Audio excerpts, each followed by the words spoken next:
జరిగింది.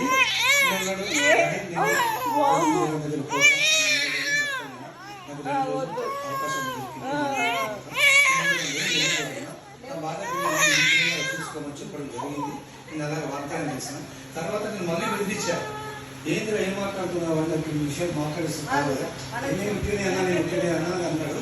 మనం 10 మంది ఇద్దరు సమస్యలు చెప్పి ఇద్దరు కూడా కోప్పడారు. ఎందుకు అలా చేస్తుంది కాదు, అట్లా ఏది అవుతుంది అంటే ఎంత స్ట్రాంగ్ మనిషి నేను ఎందుకు చేస్తున్నాను చెప్పి జరిగింది. 2 తర్వాత 17 తారీఖు పొద్దున వచ్చాడు. వచ్చిన తర్వాత చెల్లెతో మాట్లాడాడు. ఎడుకుంటున్నాడు అంటే చెల్లెలు మన కార్ డ్యామేజ్ అయింది కదా, దానికి ఇన్సూరెన్స్ కాగితాలు తీసుకోవాలి, పేపర్ తీసుకోవాలి, డబ్బులు తెచ్చుకోవాలి అని చెప్పిపోవడం 9:45 నిమిషాలు ఉదయం జరిగింది సార్.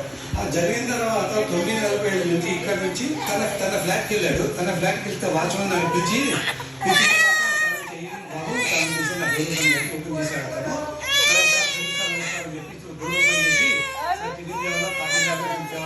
నేను అన్ని చేసి వచ్చాను, అది అవసరం చెప్తాను చెప్పడము జరిగింది. అతను పోయాడంట, లోపలికి పోయి ఆయన గోలు పెట్టుకున్నాడు.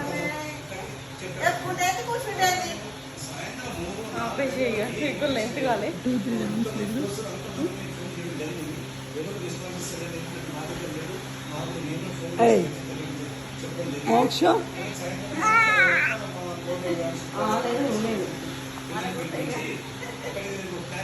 జరిగింది.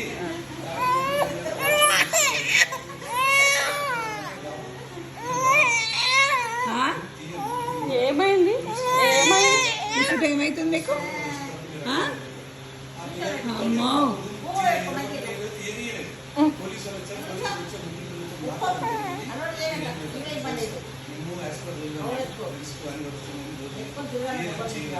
వాళ్ళ పేరెంట్స్ మదర్ ఫాదర్